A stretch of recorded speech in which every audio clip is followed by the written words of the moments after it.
주 예수여 오시옵소서. 요한계시록 22장 10절에서 21절 말씀입니다. 또 내게 말하되 이 두루마리의 예언의 말씀을 임봉하지 말라. 때가 가까우니라. 불의를 행하는 자는 그대로 불의를 행하고 더러운 자는 그대로 더럽고 의로운 자는 그대로 의를 행하고 거룩한 자는 그대로 거룩하게 하라. 보라, 내가 속히 오리니 내가 줄 상이 내게 있어 각 사람에게 그가 행한 대로 갚아주리라. 나는 알파와 오메가요 처음과 마지막이요 시작과 마침이라. 자기 두루마기를 빠는 자들은 복이 있으니 이는 그들이 생명나무에 나아가며 문들을 통하여 성에 들어갈 권세를 받으려 함이로다. 개들과 점술가들과 음행하는 자들과 살인자들과 우상숭배자들과 및 거짓말을 좋아하며 지어내는 자는 다 성 밖에 있으리라. 나 예수는 교회들을 위하여 내 사자를 보내어 이것들을 너에게 증언하게 하였노라. 나는 다윗의 뿌리요 자손이니 곧 광명한 새벽별이라 하시더라. 성령과 신부가 말씀하시기를 오라 하시는도다. 듣는 자도 오라 할 것이요 목마른 자도 올 것이요 또 원하는 자는 값없이 생명수를 받으라 하시더라. 내가 이 두루마리의 예언의 말씀을 듣는 모든 사람에게 증언하노니 만일 누구든지 이것들 외에 더하면 하나님이 이 두루마리에 기록된 재앙들을 그에게 더하실 것이요 만일 누구든지 이 두루마리의 예언의 말씀에서 제하여 버리면 하나님이 이 두루마리에 기록된 생명나무와 및 거룩한 성의 참여함을 제하여 버리시리라.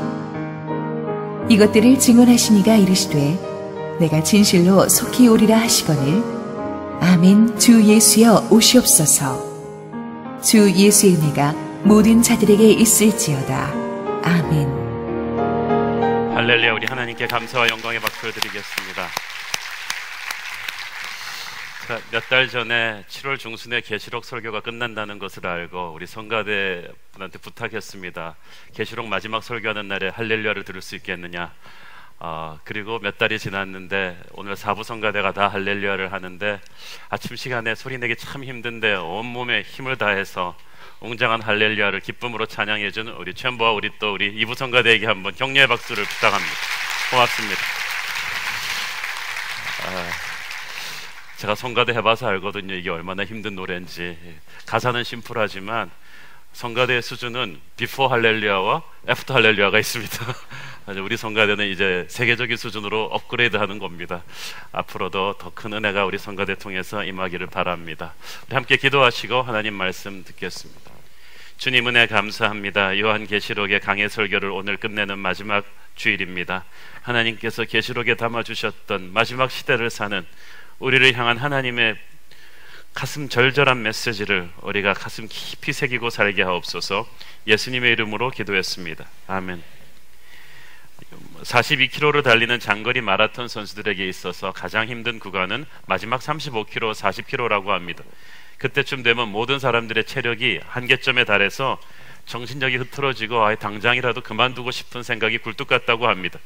그런데 그걸 넘기고 나면 이제 마지막 남은 2km를 스퍼트할 때는 이제 끝났다는 희열, 이제 우승할 수 있다는 그 감동이 저도 모르게 엄청난 힘을 뿜어낸다고 합니다. 오늘의 말씀을 보면 우리는 마치 요한계시록이라는 길고 긴 코스를 완주하고 이제 주 경기장에 들어서서 결승점을 바라보고 스포트하는 듯한 그런 느낌을 받습니다. 그렇지만 마지막 2km를 제대로 뛰어야죠. 요한계시록의 마지막 본문인 오늘 말씀에는 곳곳에 계시록 전체를 잘 썸업하는 중요한 포인트들이 들어있습니다. 먼저 우리 10절 읽으시겠습니다. 시작. 또 내게 말하되 이 두루마리의 예언의 말씀을 임봉하지 말라. 때가 가까우니라. 임봉하라는 것은 클로즈하라는 거죠. 근데 구약 성경에서는 다니엘서에서는 임봉하라고 했는데 여기서는 임봉하지 말라고 하셨어요. 구약 성경에는 임봉하라고 했던 걸 여기서는 임봉하지 말라고 한 것은 이제 이루어질 때가 가까웠기 때문에 오픈하고 알려야 된다는 뜻입니다. 계시록에 기록된 모든 말씀들이 언제 이루어지는가, 어떤 분들은 아직까지 안 이루어졌고 재림 직전에나 막 몰아서 이루어질 것이라고 생각하시는데 꼭 그렇지 않습니다.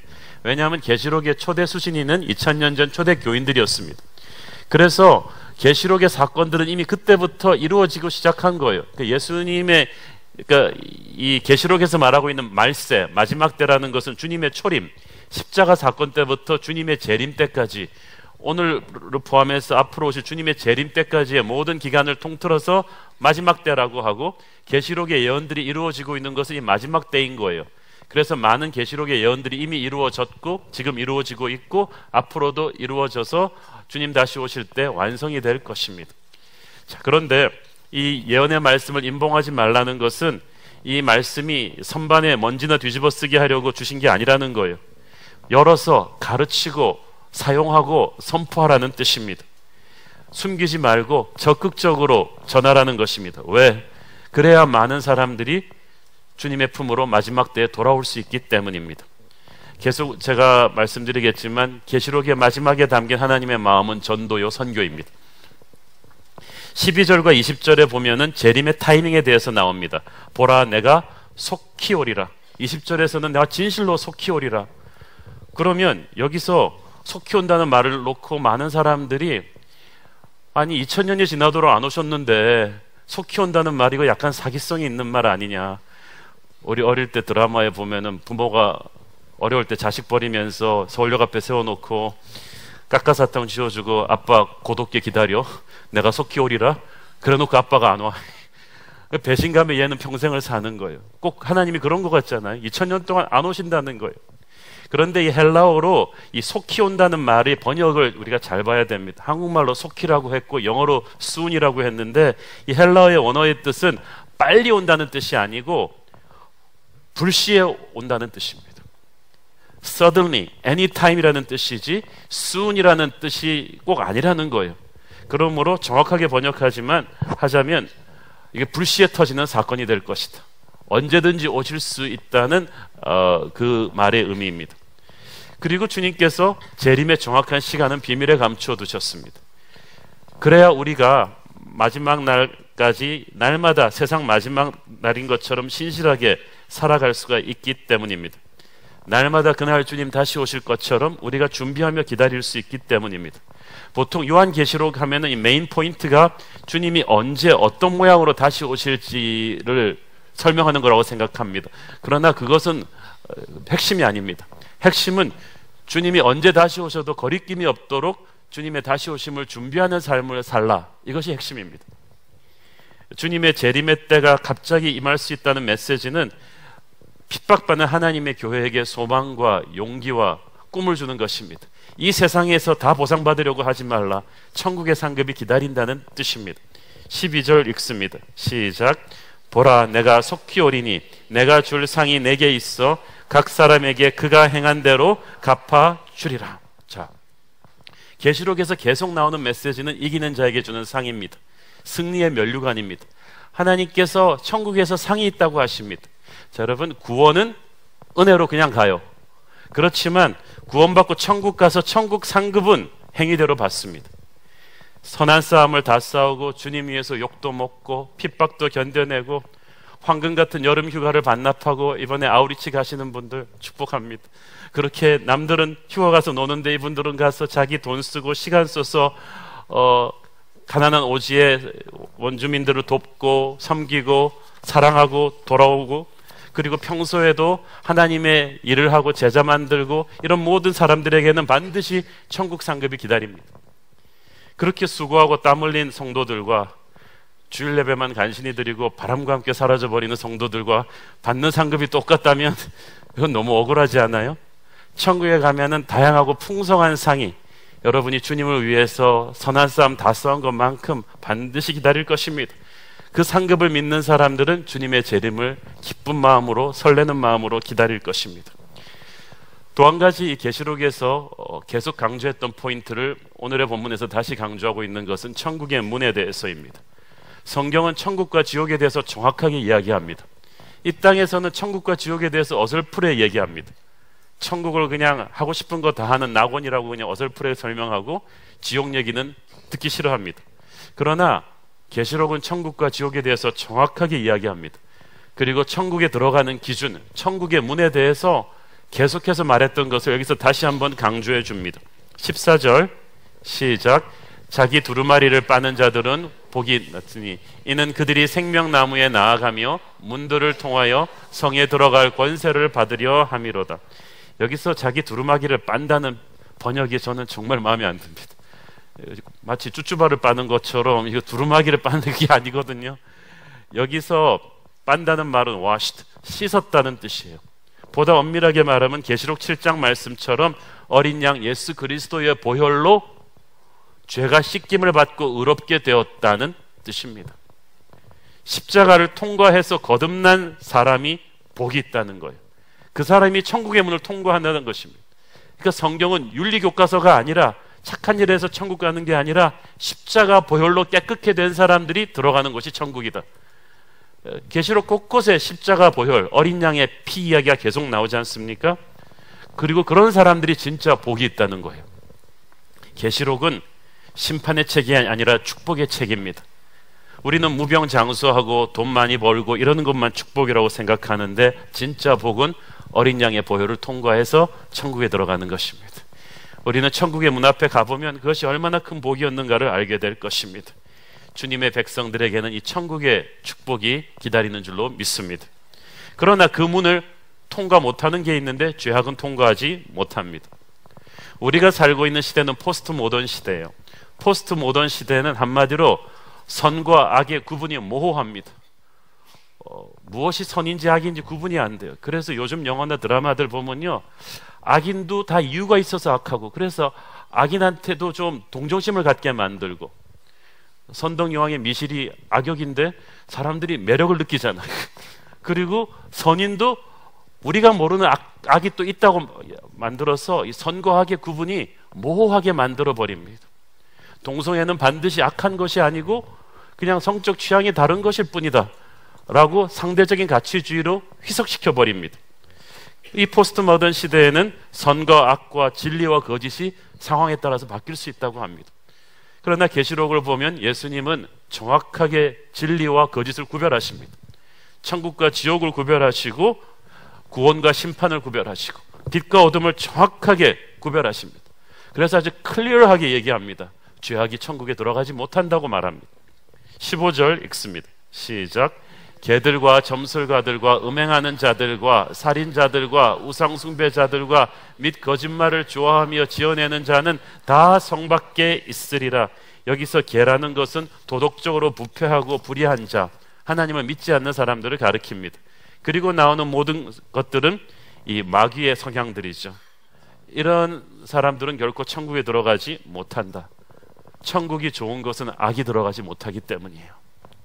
그런데 이 말씀이 굳이 여기에 다시 나오는 것은 앞절에서 어린 양의 보혈로 의롭게 된 사람들이 복이 있다고 하면서 천국에는 이런 죄악이 못 들어온다고 하는 것은 우리에게 어떤 메시지를 던져줍니까? 우리도 그런 죄인이었는데 십자가의 보혈로 씻김을 받고 천국에 들어갑니다. 그래서 천국은 용서받은 죄인들이 감사한 마음으로 들어가는 것입니다. 이 계시록을 읽으면서 우리는 십자가의 보혈이 얼마나 축복된 것이었는가를 다시금 가슴에 새겨야 할 것입니다. 요한계시록의 주인공은 바로 예수 그리스도이십니다. 13절 읽겠습니다. 시작. 나는 알파요 오메가요 처음과 마지막이요 시작과 마침이라.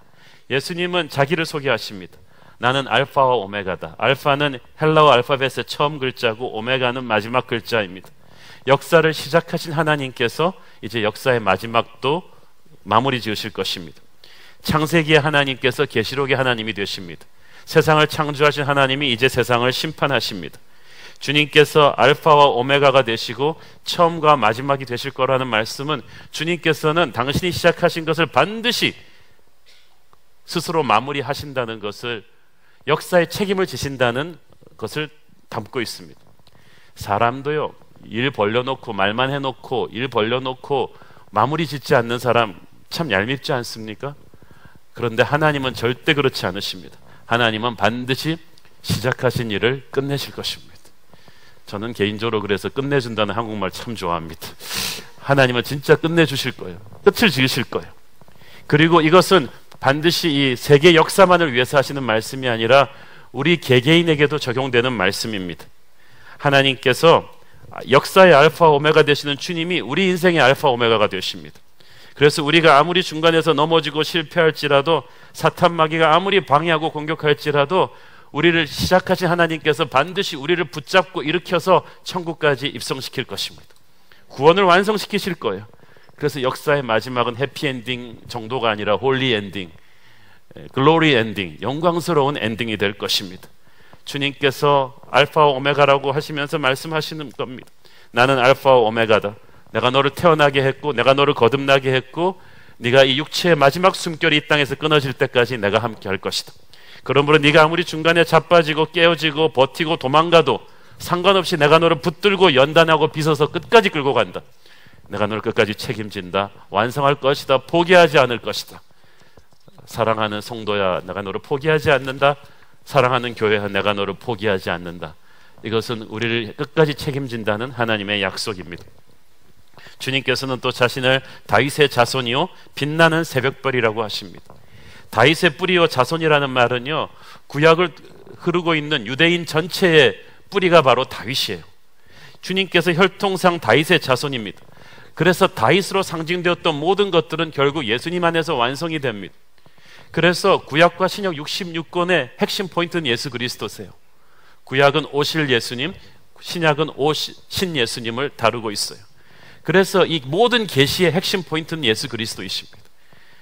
계시록의 계시를 보다가 계시의 주인공이신 예수 그리스도를 미스하면 이건 핵심을 놓치는 거예요. 계시록을 마무리하는 이 시점에서 주님께서는 왜 새삼스럽게 자기 자신을 소개하실까요? 나는 알파와 오메가요, 나는 다윗의 자손이요 뿌리고 빛나는 새벽별이다. 그 말은 주님께서는 마지막 시대에 너희는 나만 바라봐야 합니다. 나만 예배해야 된다. 이것이 계시록을 관통하고 있는 포인트예요. 오직 주 너의 하나님만을 사랑하라. 오직 주 너의 하나님만을 예배하라. 끊임없이 마귀는 우상을 갖다 넣어요. 마귀는요, 하나님을 예배하지 말라 그러지 않아요. 하나님 옆에 사이드로 예배할 다른 것들을 많이 갖다 붙일 뿐이에요. 이게 우상 숭배예요. 적 그리스도가 계속 하는 말이 그거예요. 세상에 성공을 줄 테니까 나를 예배해라. 크리스천 교회를 핍박할 때 로마 황제가 기독교를 포기하라 그러지 않았어요. 와서 황제한테 절하고 교회도 가라는 거예요. 왜 이렇게 융통성이 없냐는 거죠. 그러나 예수님은 그것을 원하지 않으셨습니다. 어떤 목숨을 위협받는 상황 속에서도 하나님만 예배하기를 원하셨습니다. 계시록의 초점은 그거예요. 네 인생에 다른 신을 두지 말라. 나는 다윗의 자손이요 빛나는 새벽별이다. 자기를 소개하시는 이 말씀은 내가 하나님의 아들의 명예를 걸고 이 계시를 보증한다. 사인하신 겁니다. 나는 빛나는 새벽별이다. 새벽별은요, 역사에 가장 캄캄할 때 뜨는 별입니다. 어둠이 가장 짙을 때 여명이 밝아오듯이 죄악이 가장 짙을 때, 절망이 가득 찬 이 땅의 역사 가운데 주님의 재림이 가까워오는 시간입니다. 우리는 그것을 봅니다. 역사의 새벽별 되신 주님께서 교회들을 사랑하십니다. 요한계시록은 어떻게 보면은 그 교회를 향한 주님의 러브레터예요. 주님의 마음이에요. 십자가 보혈로 구원하신 이 주님의 교회를 주님이 얼마나 사랑하시는지 모릅니다. 16절 보세요. 시작. 나 예수는 교회들을 위하여 내 사자를 보내어 이것들을 너희에게 증언하게 하였노라. 나는 다윗의 뿌리요 자손이니 곧 광명한 새벽별이라 하시더라. 그러니까 예수님께서는 그 당시 7 교회에게 쓰신 목회 서신 편지예요. 이제는 광범위하게 모든 지상의 교회들에게 쓰신 편지입니다. 그래서 요한계시록은 예수를 안 믿는 사람들을 위해 쓴 책이 아니에요.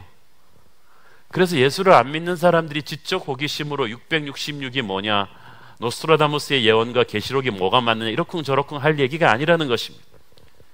요한계시록은 주님의 보혈로 거듭난 영적인 눈이 있는 사람들만이 읽고 이해할 수 있는 하나님의 러브레터입니다. 특히 교회들을 위하여 for the churches라는 말, 그 당시 핍박받고 가난하던 교회들에게 하나님은 격려를 주고 싶으셨어요. It's for you. 당신을 살리기 위해서 주신 말씀이에요. 그래서 교회를 향한 하나님의 마음은 사랑이요 축복입니다. 요한계시록의 마지막 절을 보면 알 수가 있습니다. 21절 시작. 주 예수의 은혜가 모든 자들에게 있을지어다. 아멘. 이 영어 성경에 보니까 The grace of the Lord Jesus be with God's people.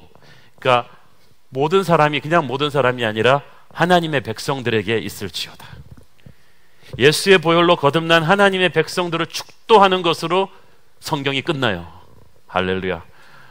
끝날 때 제일 중요한 포인트가 나오는데 결국 하나님의 마음은 우리를 축복하는 것입니다. 여러분에게 하나님의 축복이 있을 것입니다.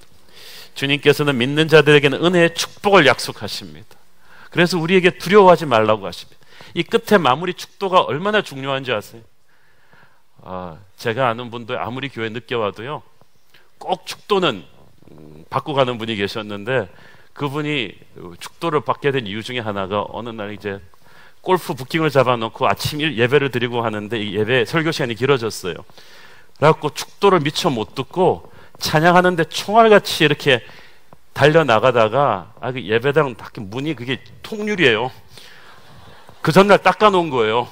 그래갖고 이분이 그 골프를 향한 열망으로 그냥 막 달려가다가 얼굴이 정통으로 팍 가가.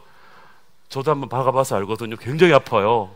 그래서 이분이 얼굴이 퍽 하면서 코피 터지면서 기절해버렸어요. 교회 소문이 쫙 났어요. 골프 치러 나가다가 유리에 머리 박고 기절한 집사님. 그래가지고 그때부터 이분이 하나님의 음성을 듣고 다시는 축도는 반드시 받고 나간다. 그런 전설이 이렇게 남았죠. 이 축도 굉장히 중요합니다. 하나님의 마음이 축복이다. 요한계시록은 무서운 책이 아니라 축복의 책이다. 끝까지 하나님은 하나님의 교회를 축복하기를 원하십니다. 핍박 속에 있는 하나님의 교회를 축복하면서 그 당시 크리스천들은 하나님 말고는 축복해주는 사람이 없었어요.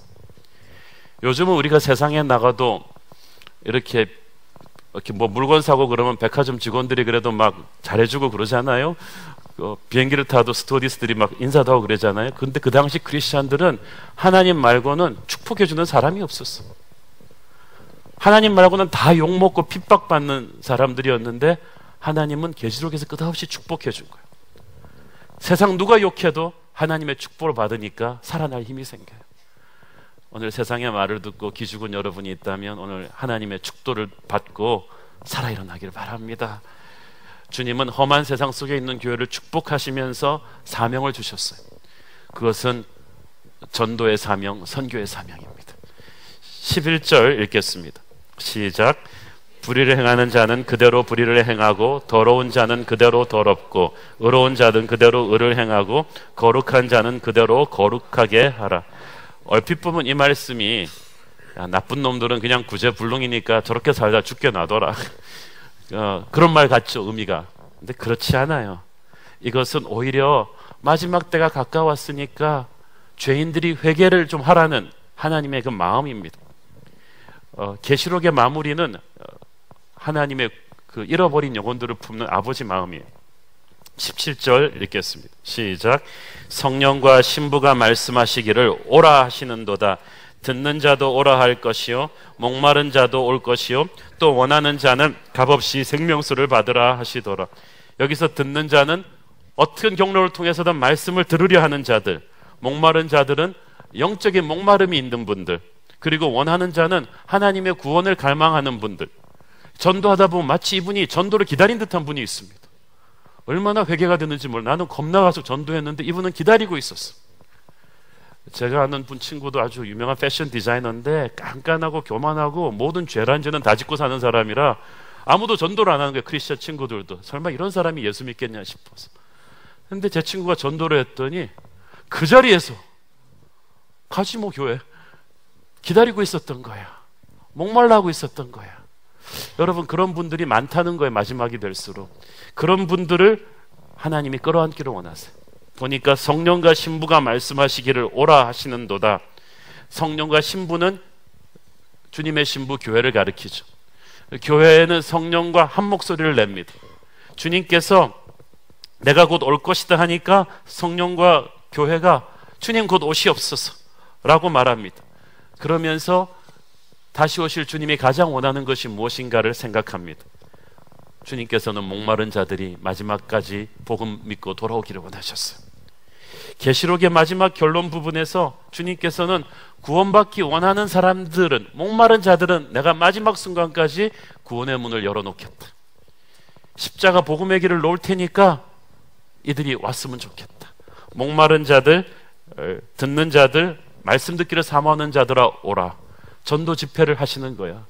성경 마지막 끝에 저는 여기서 하늘아버지의 마음을 느낍니다. 천국에 들어가는 길은 의외로 심플합니다. 간절히 원하면 돼요. 그런데 의외로 사람들이 간절히 원하지 않습니다. 돈 벌기는 간절히 원합니다. 명문학교 들어가기는 간절히 원합니다. 그러나 의외로 예수님을 간절히 원하지는 않아요. 그러니까 복음의 길로 오는 사람이 적은 거예요. 하나님은 세상을 심판하기를 엔조이하는 분이 아니십니다. 사람들을 지옥 보내기를 즐겨하는 분이 아니십니다. 그러니까 계시록 마지막 부분에 주신 명령이 목마른 자에게 복음의 문을 열어라. 그들을 기다릴 것이다. 이것이 하나님의 전도와 선교의 하트예요. 주님께서 우리에게 주신 마지막 명령은 가서 제자 삼으라였어요. 그런데 주님께서 주시는 성경을 클로즈하는 마지막 본문에도 목마른 자들에게 복음을 전하러가 있어요. 사람들은 주님 언제 다시 오실까 그게 관심이 많아요. 그러나 주님의 관심은 잃어버린 영혼 구원입니다.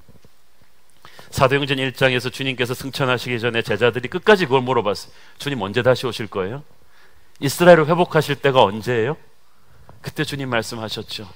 때와 장소는 너희 알 바 아니요 오직 성령이 너희에게 임하면 너희가 권능을 받고 예루살렘과 온 유대와 사마리아와 땅끝까지 가서 내 증인이 될 것이다. 주님 몇 월 며칠 날 다시 오실까 그거 재는 게 교회에게 준 사명이 아니고 땅끝까지 가서 복음을 전하는 선교의 사명, 전도의 사명자가 되는 것이 교회의 할 일입니다. 그것이 아버지의 마음입니다. 여러분이 찬양했던 아버지 그 당신의 마음이 있는 곳에 나의 마음이 있기를 원한다. 그래서 마지막이 될수록 전도와 선교에 헌신하는 교회를, 성도를 하나님이 축복하실 줄로 믿습니다. 그리고 정말 중요한 마지막 경고입니다. 주님 다시 오실 날을 준비하는 모든 교회와 성도들에게 주는 주님의 마지막 부탁이자 경고, 18절 19절 읽습니다. 시작. 내가 이 두루마리의 예언의 말씀을 듣는 모든 사람에게 증언하노니 만일 누구든지 이것들 외에 더하면 하나님이 이 두루마리에 기록된 재앙들을 그에게 더하실 것이요 만일 누구든지 이 두루마리의 예언의 말씀에서 제하여 버리면 하나님의 이 두루마리에 기록된 생명나무와 및 거룩한 성에 참여함을 제하여 버리시리라. 주님이 마지막 때를 남기고 성경을 마무리하면서 주시는 마지막 경고는 주신 말씀에서 가감하지 말라, 더하거나 빼지 말라는 거였어요. 그런데 구약성경에서 이 약속의 땅에 들어가기 직전에 이스라엘 백성들에게 똑같은 말씀을 주셨었습니다. 신명기 4장 2절 시작. 내가 너희에게 명령하는 말을 너희는 가감하지 말고 내가 너희는 너희 하나님 여호와의 명령을 지키라. 자, 하나님의 주신 말씀에서 가감하는 게 얼마나 무서운 죄길래 성경 마지막 경고로 나오겠습니까? 자, 첫째는 주어진 말씀 위에 무엇을 더하지 말아야 합니다. 그 말은 계시의 완성을 뜻합니다. 요한계시록으로서 성경 66권이 완성이 됐기 때문에 이제 더 이상의 객관적인 계시는 없습니다. 하나님께서 이미 주신 계시를 가지고 주관적으로 하나님의 음성을 듣고 인도하심을 받을 수는 있겠죠. 그러나 모든 성도들이 공통적으로 받는 계시는 이걸로 끝입니다. 완성되었습니다. 여기다가 더하면 안 됩니다. 어렸을 때 여러분 서예 붓글씨 배우신 분들 선생님들이 많이 그거 가르쳐주지 않습니까? 개칠하지 말라고. 다 끝난 다음에 그걸로 끝나는 거예요. 하나님의 말씀에 개칠하면 안 되는 거예요. 내가 뭔가 좀 부족한 것 같다 거기다 좀 더하면 안 돼요. 많은 사람들이 복음이 부족해서 사람들이 기독교로부터 돌아섰다고 생각합니다. 그래서 하나님의 말씀에다 뭔가를 좀 세상적인 세련됨과 지식을 잔뜩 얹어서 패키지를 만들어서 하면은 사람들이 예수를 더 잘 믿을 거라고 생각하는데 천만의 말씀. 문제는 하나님의 말씀에 문제가 있는 게 아니라 그것을 비틀어버린 우리의 문제지 말씀대로 살지 못한 우리의 문제지 말씀이 부족해서는 아닙니다. 하나님의 말씀은 부족하지 않습니다. 그러니까 거기다가 부족한 것처럼 뭘 갖다 얹지 말라는 거예요. 가톨릭에서는 66권의 성경 외에도 수많은 외경들과 위경들을 갖다 얹었어요. 신구약 말씀 이상의 권위를 거기다 줬어요. 그러니까 그 신학에 심각한 문제가 있는 거예요. 인간적인 색깔을 하나님 말씀에다 너무 갖다 얹지 마십시오. 다이아몬드는 원색 그대로 가장 아름다운 거예요. 다이아몬드에다 색칠하지 마십시오. 말씀에 뭘 얹지 말라. 둘째는 말씀에서 뭐를 빼지 말라. 말씀에다가 뭔가를 더 얻는 것도 죄지만 주신 말씀에서 뭔가를 빼는 것도 더 죄입니다. 왜 뺄까요? 내가 마음에 안 들어요. 그래서 성경에서 부담되는 건 자꾸 사람들이 편집하는 경향이 있어. 저는 그래서 성경에 밑줄 긋는 게 좋기도 하고 나쁘기도 해요. 그럼 밑줄 안 긋는 바를 어떻게 하겠다는 겁니까? 그래서 밑줄 그은 것만 계속 외우고 계세요. AD 2세기경에 마르키온이라는 이단이 그렇게 했어요. 이 마르키온 이단은 하나님은 사랑이시다. 그게 캐치프레이즈예요. 그 말은 좋은데 이분은 그래서 구약의 하나님이 싫대요. 구약의 하나님은 무섭다는 거야. 정죄의 하나님이라는 거야. 그래서 하나님이 사랑이지 않은 것처럼 보이게 하는 모든 본문은 성경에서 다 잘랐어요. 구약이 통째로 날아갔습니다. 신약 성경에서도 그래서 누가복음 조금 하고 바울 서신의 일부분만 남기고 성경 전체를 통으로 그냥 편집해 버렸어요. 하나님은 사랑이시기 때문에 하나님이 사랑이 아닌 것처럼 표현하는 성경은 다 편집해 버린 거예요. 오늘날도 보면 통일교, 몰몬교, 여호와의 증인, 신천지 같은 이단들이 대부분 이 작업을 합니다. 반드시 성경을 편집합니다. 그래서 내가 복음을 만들어 놓죠. 그래서 이단들의 성경 공부를 보면요, 창세기부터 계시록까지 전체 성경의 콘텍스트를 같이 쫙 읽고 전체 큰 흐름을 보는 그런 성경 공부 절대 안 합니다. 다 그 북한의 주체사상 강의집처럼 자기들이 원하는 교리 포인트를 놓고 거기다가 성경 말씀을 이것저것 짜집기해서 갖다 붙이는 거예요. 이런 성경 공부가 굉장히 위험합니다. 경계해야 합니다. 함부로 하나님의 말씀을 편집하는 것은 계시의 완전성을 파괴하는 겁니다. 그리고 그 말씀을 주신 하나님의 권위를 흔드는 거예요. 이게 왜 얼마나 무서운 죄냐 하면 이걸 최초로 시도한 게 사탄입니다. 하나님이 아담에게 클리어하게 말씀하신 것을 사탄이 뿌옇게 만들어 버렸어요. 반드시 죽을 것이다 했는데 죽을까 하노라. 아다르고 어다르다는 말이 거기서부터 시작됐어요. 그리고 인간이 하나님의 말씀을 편집해버린 사탄의 유혹을 덜컥 물었을 때 에덴 동산에서 쫓겨나고 우리는 모두 죄의 자손이 되어서 세상이 파괴되는 이 끔찍한 사단이 말씀을 편집한 사단 때문에 시작된 거예요. 그리고 그 편집이 인간을 위한 것처럼 착각한 사람들의 연약함 때문에 시작된 거예요. 여러분, 음식도 편식하면 영양실조 걸리죠? 하나님의 말씀을 편집하지 말기를 바랍니다. 이것이 마지막 시대 재림을 준비하면서 주님께서 교회에 주시는 가장 마무리 부탁이에요. 그것은 그만큼 중요하기 때문입니다. 모든 교회 이당들의 파생 말씀의 편집에서 나옵니다. 모든 우리 신앙의 흔들림, 교회의 타락, 말씀을 원색 그대로 붙잡지 않아서 그렇습니다. 복음에다 인간적인 색깔을 섞거나 내가 싫은 것을 빼거나, 저는 마지막 시대에 하나님이 쓰실 교회, 주님의 신부가 될 교회는 원색적인 복음 그대로를 붙들고 가는 교회라고 믿습니다. 우리 교회에서는 계속 이 강해 설교를 하고 성경 공부하는 프로그램들이 많습니다.